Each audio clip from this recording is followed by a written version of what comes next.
men also have to think about estrogen. And the reason that this is important is because you guys have a little bit of estrogen, but the world we're living in right now is full of estrogen disruptors. Mine was in the tank early on. And then when my last blood test, I noticed it when it's one of its highest points. And I go, well, I'm also feeling very strong lately. So people are like, oh, my testosterone is 80, but my free is like 12. Oops. And if you're with a woman whose progesterone is low, she is anxious. She is snappy. Any little thing you say to her, she's going to look at you and give you a snarl. Estrogen is our let's go conquer the world and let's talk about conquering the world. Progesterone is like, I'm going to sit on the couch and think about conquering the world. Don't talk to me.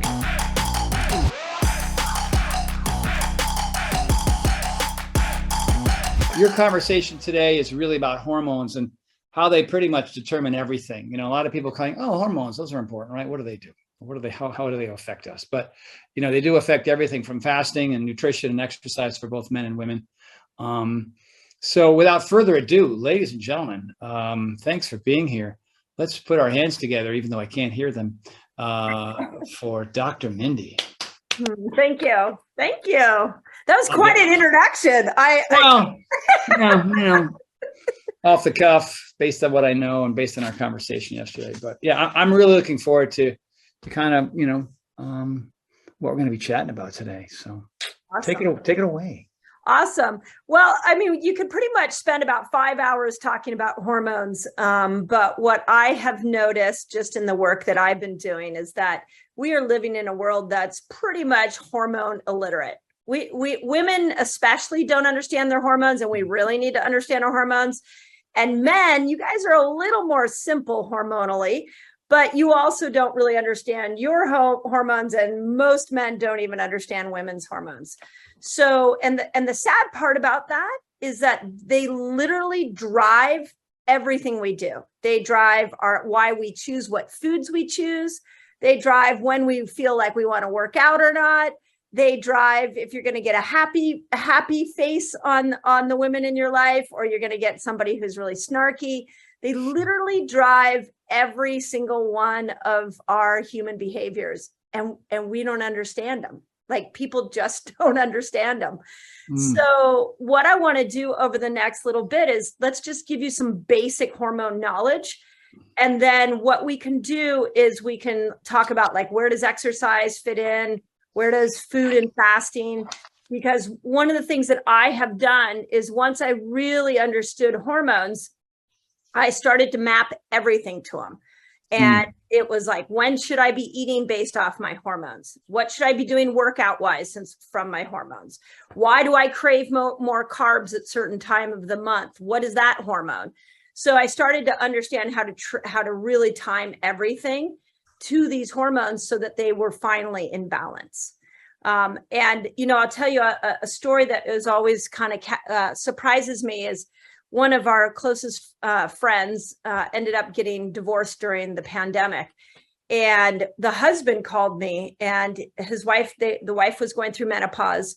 And the husband called me and he said, you know, Mindy, I just don't understand her anymore. I don't get her. I don't know what's going on with her. And I felt like if I could have sat them both down and showed them each other's hormones and how they come in and they come out, they would have really understood why their relationship was doing this kind of thing, where it would be good and then it would be bad, and then it would be good and then it would be bad. That's how crazy important these hormones are, because they will dramatically, at the end of the day, affect your relationships. So with that in mind, let's start with men, because men are a little bit easier. Here's the simplicity of men. You have one hormone that pretty much drives you, and that's testosterone. And it comes in, you get pulses of hormones every 15 minutes. So you get some testosterone every 15 minutes. So, you know, this is partly, you know, testosterone for men. Of course, we always think of it as libido for both sexes, but it's also motivation and drive, and it's also working out. So, Tony, you and I chatted yesterday about, I had asked you what if you noticed when was the best time for people to work out. And I think you said you prefer the morning, although you do the evening. Was that right? Yeah. The short answer is whenever you can. And so if the morning doesn't work out for you based on your schedule or your lifestyle, then you work out at night whenever you can. But I mean, typically, everything I've seen is morning is best for sure. Yeah. So for men, for both men and women, our testosterone levels are going to be at their highest in the morning, along with we have the most dopamine production in the morning. So if you combine dopamine and testosterone and you go into the gym, you're going to be, for men, you're going to be right. You're going to be powered up, ready to go. So men just are literally that simple. Men don't have progesterone. We'll talk about progesterone in women in a moment. But men also have to think about estrogen. And the reason that this is important is because you guys have a little bit of estrogen, but the world we're living in right now is full of estrogen disruptors. So when you see men that start to get like the man boobs, probably not in this crew, but if you're getting the man boobs or the belly that won't go away, a lot of that could be the synthetic estrogens that are in the world affecting or increasing your estrogen level, which ultimately tanks your testosterone and then throws off how you feel on a daily-to-day basis. So the other important thing for men is really clean products, staying away from that. Men don't get as much credit for putting lotions and potions on them. But, whatever you're putting on your hair, whatever you're putting on your skin, whatever chemicals you're eating, all of those can raise estrogen and then cause testosterone to be thrown off. So, and then throw your whole physique off. And for men, that's the hormonal story. Like, it's that simple. And the other thing I will say for men before I leave this conversation, and this was a conversation I had with John Gray. Do you know who John Gray is? Men Are Mars? I know of him. Yes. Yeah. Yes. So I had a great podcast interview with him, and he said that when you look at a man who's been driving all day, using his testosterone at work, using it to work out, that at the end of the day, he has to reboot that testosterone. He has to reset his hormones. And the best way he can do that is by going into a man cave. So at the end of the day, a man should withdraw. He should sit in front of the TV, watch some sports, maybe do a workout, but do stereotypical manly things, because that reboots his testosterone, which is crazy if you think about how primal that is. It's like we need to constantly be thinking about our day-to-day activities when it comes to replenishing these hormones. Whereas a woman at the end of the day, if she's been driving testosterone all day long, she comes home, she needs to verbally process. So she's going to chat. She's going to call a friend if her husband doesn't want to talk. But what she doesn't realize she's doing is she's balancing her testosterone and bringing her hormones back into balance, just in a vastly different way. And what's interesting is that I would assume that most men are fairly clueless about the science. Yes. And intuitively got their man cave all set up anyway. It's like, it's like, I think I need this place and I need to go to this space. And a lot of men just kind of naturally do it because, I don't know, because of years and years of evolution or something, who knows? I want to ask you two questions about men stuff. Okay. And one, it's interesting. And actually the first question is really about both men and women, and how you say that hormones kind of control the way you eat and your energy and how you react to things and blah, blah, blah. And I think, and tell me if you've heard any studies about this, that a lot of people are trying to out therapy their hormones. Ooh. You know what I mean? Like, I got all these things and I'm always up and down. I'm dealing with my relationship, like the couple that you mentioned who got a divorce, right? And they were doing this because they were unaware of what their hormones were doing. And so they'd read all the books and they go to the therapist and they do all these, various things when it comes to psychology and whatnot. And they're not, a lot of that therapy isn't working because they're not addressing the hormonal issues. Have you heard anything like that? Oh, this is like newly emerging. And really the only one talking about it is John Gray. And he, in his new book, it's called Beyond Mars and Venus, he talks all about this. But here's where we can start to get into the language of this.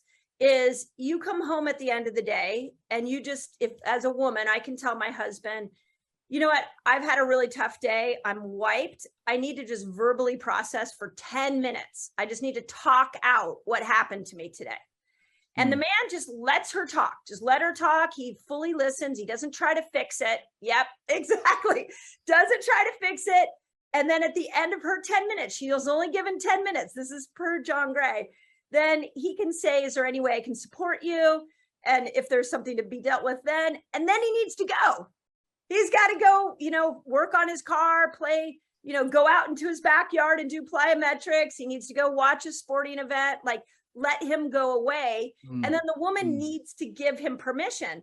But what do? What we do is, as women, we're guilty of like chasing the man and being like, but you're not listening to me. You didn't hear what I said about da, da, da, da, da. So when we try to out therapy these hormones, it's really in how we communicate with each other and understand each other that is way more important than the therapist you sit with. That's awesome. You know, because Shauna will do that. Shauna will have a day, she'll be out doing whatever, and she comes in and she's not typically chatty. You know what I mean? She sort of gets to the point, my wife, which is one of the many reasons why I married her. But then, like, because of basically what you're just saying, she'll come home and just, and I'll think, wow, this is not atypical. This is not really what you're normally like. And now it makes sense. So I will shut up and I will start the clock at 10 minutes and let her do her thing.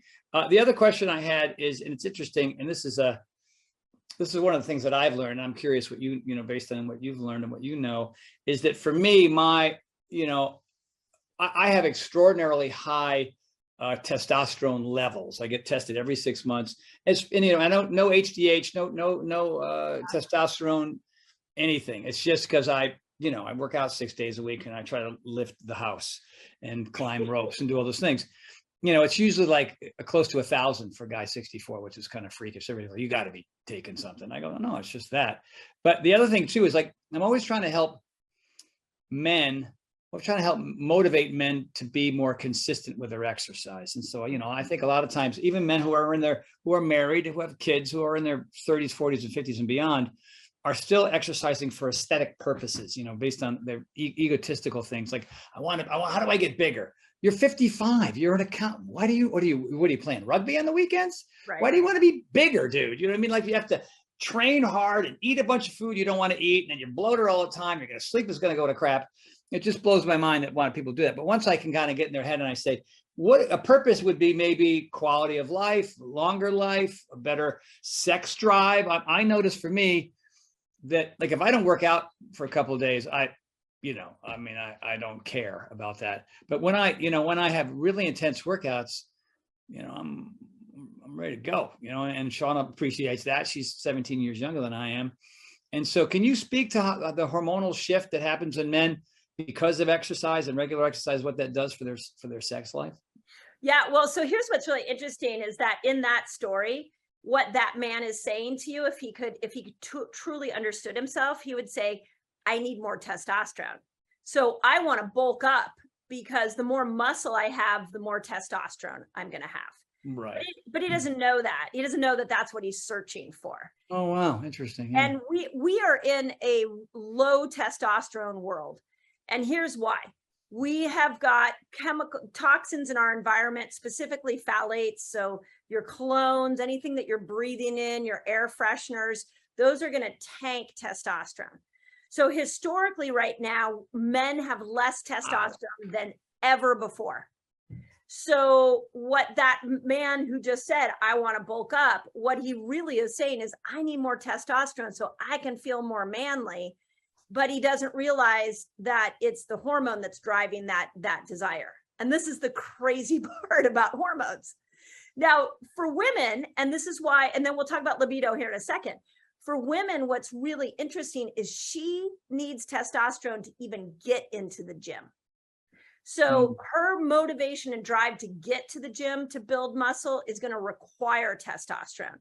So she doesn't get as much in the act of like lifting weights, but he actually gets it in doing like moving heavy stuff. It's like that is so primitively, so manly that it actually spikes testosterone because it's such a primitive activity. So it's interesting. We really, as couples, as heterosexual couples, we have mismatched hormone. Testosterone is a huge mismatch. But if you understand that you're a man who works out with his wife and she's losing her drive to work out and she's losing her sex drive, then there's other strategies for raising testosterone for her. But for him, if he's losing his sex drive, if he's losing his ability to work out, he needs to go move some heavy shit so that he can start to bring up his, and protection. That's the other thing. Go protect your, be in like caregiver mode, be in protection mode. Go, do something like fix a car or build a building on your property. Like that kind of stuff is so primitively designed to raise a man's testosterone. Can you go into a little bit more detail about, and I wrote it down, because we have air fresheners all over this house. My wife, because we have 3 dogs, you know what I mean? So we got those fancy plug-in, not the cheap, like the fancy electronic plug-in ones. There's 2 or 3 in every room. And I don't know, it doesn't seem to affect me that much, but how does cologne and air fresheners and all that, and what is in them that causes men's testosterone to go down? So, and it's both men and women.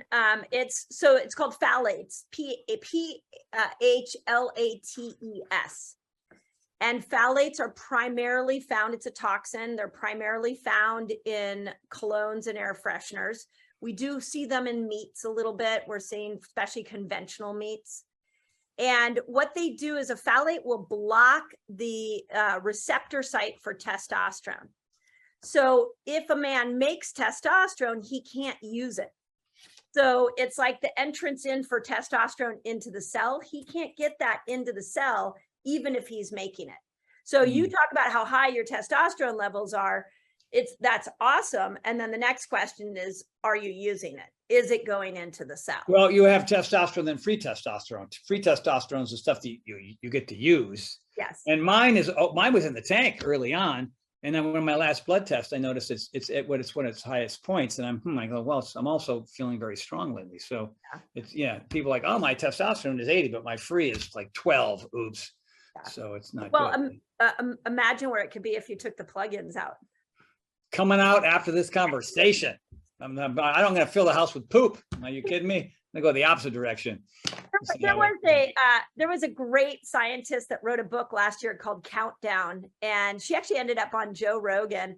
And one of the big things that she was saying is that because of these phthalates, we are seeing low sperm count, lower than ever before. And she even went on, it got quite sensational, but she even went on to say that if in the womb, a boy is exposed, when a boy is in the womb, if a boy is exposed to these phthalates, it actually changes the size of a boy's penis, because they're not building as much testosterone in the womb because the phthalates are already tanking their testosterone.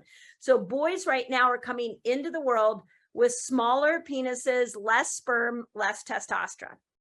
So glad I was born in the 50s. Yes, exactly. Crazy, right? Wow. So get some diffusers in your house, Tony. You should tell your wife to get essential oils. Right. We have that. We had them, but you have to fill them all the time. You know what I mean? But then again, you put oils in these.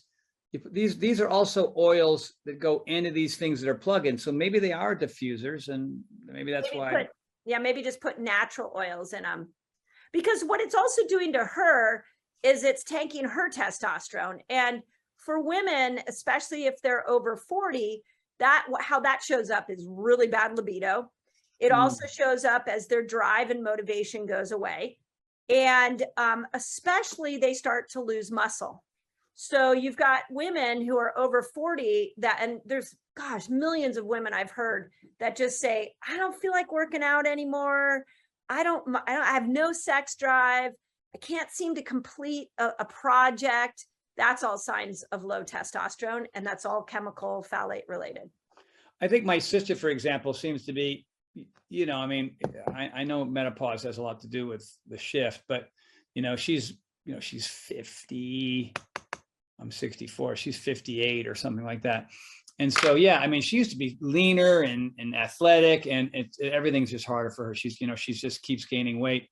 I don't know how clean her diet is, but maybe at some point in our conversation, you can kind of talk about what happens with gals at that stage of life. Yeah, and we'll talk about that, because that has more to do with estrogen for her. As estrogen goes down in menopause, women become more insulin resistant. It's like, it's a cruel joke. It's like at 45, the food you're eating, the workout plan you have is not as effective as it was at 35, because you don't have as much estrogen. So that it sucks for women going through menopause. But so that's testosterone for both sexes. Before I leave testosterone, let's go back to one key other concept, which is men get testosterone every 15 days or 15 minutes. Women get it if she's ovulating, gets it in a 5-day window out of a 30-day cycle. So women are only getting testosterone during ovulation. So I always tell men, like, if your woman's cycling and you are feeling like her libido's low, your best chance is to figure out when she's ovulating. And in that time period, from day 10 to day 15 of her cycle, her testosterone is going to come up, and she's going to be the most chemically ready to have sex with you. So, but men are getting every 15 minutes. We get it 5 days out of the month. Crazy. Total mismatch. It's a total mismatch. So anyway, so that's testosterone. The other two hormones that drive us for women are estrogen and progesterone. Estrogen, I call it our superpower. It's what makes us very articulate. We are able to multitask. It gives us mental clarity. It makes our hair very full and makes our skin really smooth. And when we go through menopause, we lose all that. So when estrogen goes away, we start to get muddled thinking in our brain, hair falls out, wrinkles show up. And so much of that is because of estrogen. And for a cycling woman, she's going to get it the first 10 days of her cycle. Estrogen is going to come in really big. And then the back half of her cycle, estrogen goes away. Okay, so if you have a woman that's cycling, you're going to notice, if you watch this, she's much more gregarious and outgoing in the beginning of her cycle than at the back half. The week before her period starts, she's going to be more inner. That's when progesterone is coming in. She doesn't really want to talk. She wants to sit on the couch and eat a tub of ice cream, because progesterone wants you to raise your glucose. Progesterone wants you to relax. It doesn't want cortisol high. So with women, men, we have testosterone coming in every 15 minutes. With women, half the month she's got estrogen, she's outgoing, she feels really powerful. Back half of the month, she's got progesterone, and all she wants to do is be reclusive. That is a huge, for cycling women, that's a emotional roller coaster ride that I don't think we get enough credit for. And the one thing I want to add, and I'm sure maybe, I can see some questions coming in. Some of the things that probably people have experienced in their relationships is it's such an unknown category. But the only thing that most couples experience is the husband noticing the emotional shift and change in energy, saying, "What are you on your period?" And right. So that's like the most, archaic, caveman, ridiculous, stupid thing in the world to say. Yeah. But then again, on the other hand, there's a lot of women that are sort of in denial about it. Like, it's not that, you just don't understand because you're an idiot, whatever it is. And there's all this tension that's created. I think as couples learn about what you're saying together, then the man can go, I get it. I see what day you're on, what's happening. And the woman can say, yeah, because the science says that my estrogen and my progesterone are changing and shifting over the course of 30 days. So you ask that question again, and you're going to get a punch in the nose regardless, because we both know better now. Yeah. So then I think people can be more, both men and women can be more astute in the course of that time frame, and be more understanding and be more civil as a result, as a couple, and they can avoid all that verbal conflict that doesn't need to happen, because this is just science, Yeah. And this is why it gets so fun, is you're like, oh my gosh, like if you're who knew? Yeah, right? Who knew? If you're in a heterosexual relationship and you're a man, do you know your woman's hormonal cycle? And if she's menopausal, we'll talk about that in a moment. Get a hormone test and know what hormones are up and what hormones are down, and you can pretty much explain her whole personality. So, and women, how many of us have gone, I've sat it with friends that are, the wife is berating the husband and like breaking him down and and you didn't do this and you didn't do that. And what she doesn't know is she's totally tanking his testosterone, and she's actually going to get a lot less motivation and out of him to do the tasks that she's upset he's not doing. Purely based on how she's treating him. Yeah. Yeah. Crazy, right?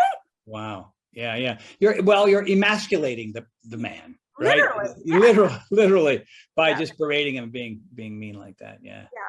Wow. So with estrogen, first half of the cycle, we really want to focus on estrogen is powerful. Estrogen, here from a workout standpoint, when estrogen's high, you're going to do really well with more cardiovascular activity. So go do your long distance runs.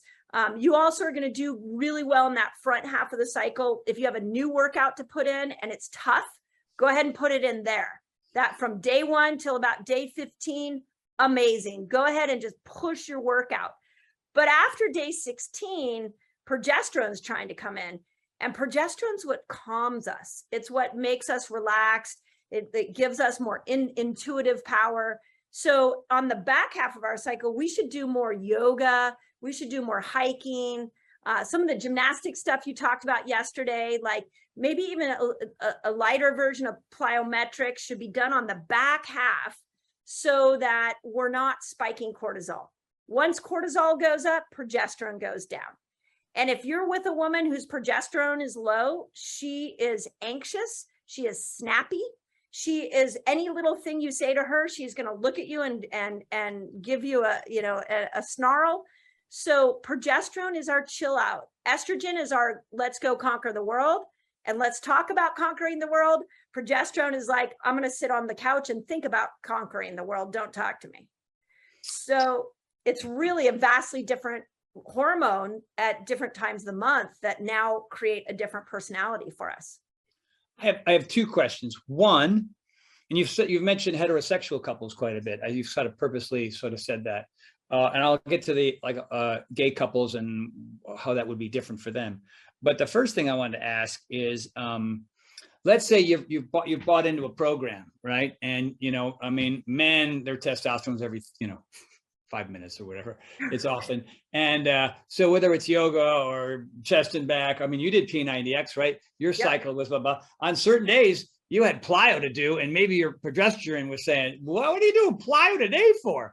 You know what I mean? So do you do it anyway and just kind of modify it? Or like, what do you tell the average person where there's a set series of exercise to do on certain days and your cycle doesn't coincide with some workouts that should be done easier or harder depending on what's going on with your cycle? I think every woman should track her cycle. So if your plyo ends up on a day 19 when you're trying to make progesterone, that would, and you've been doing it for a while, that would not be the day to push on through.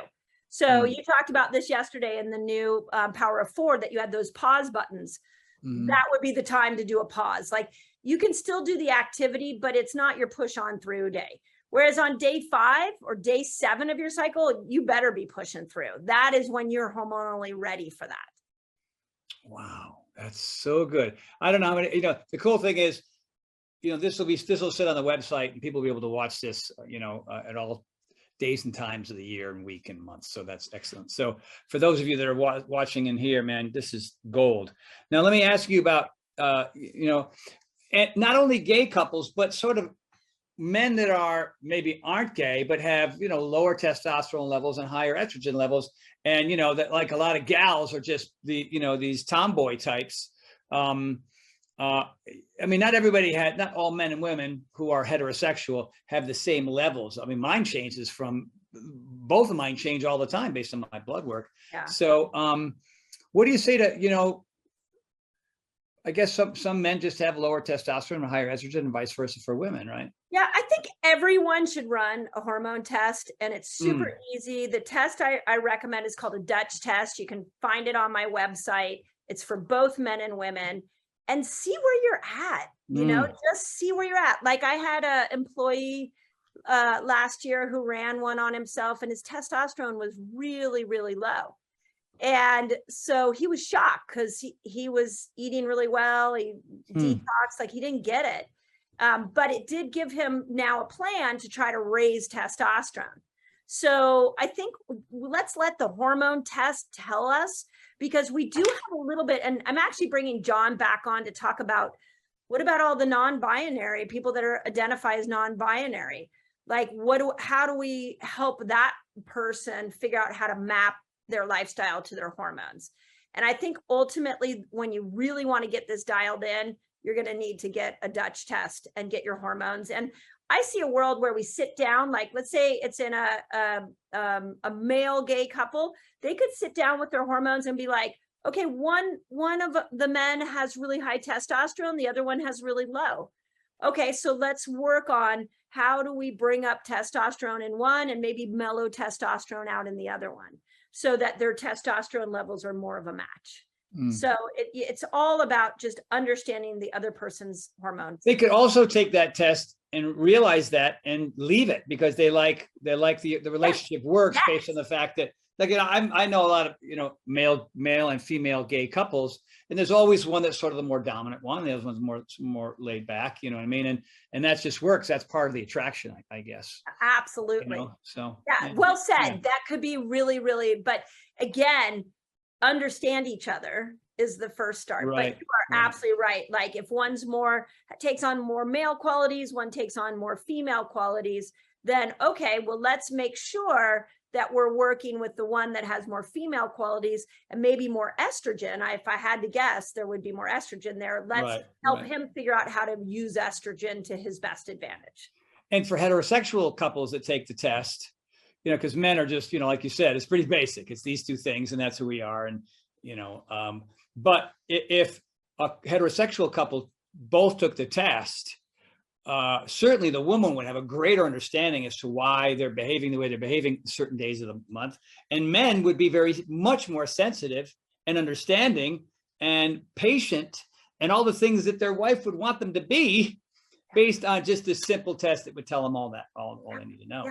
It's gorgeous. Where the hell have you been? Where have you been, Dr. Mindy? How come it took me so long to meet you and get this information out to the world?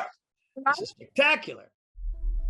We realized that women were underserved when it came to fitness. This is special, this is new, this is extraordinary, and you're going to get so much out of it. Here we go!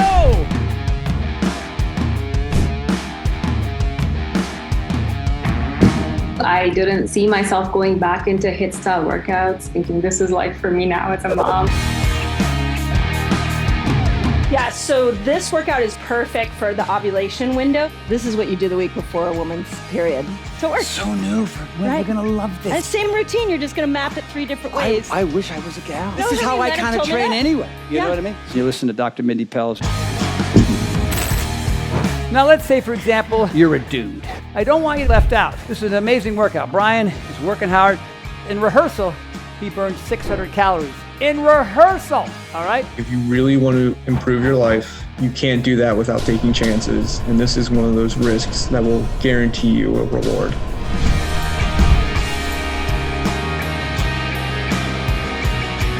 And I would say this to all the women. As you're doing what we've set out, you and I collaborated on what we thought was best, but women, you're gonna understand what's best for you as you apply these techniques. Yeah.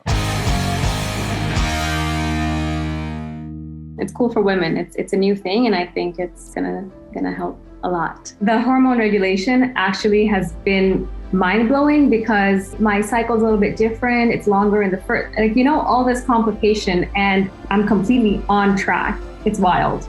I don't know what happened. I don't know, but everything is on track, on schedule. It's predictable. It's amazing.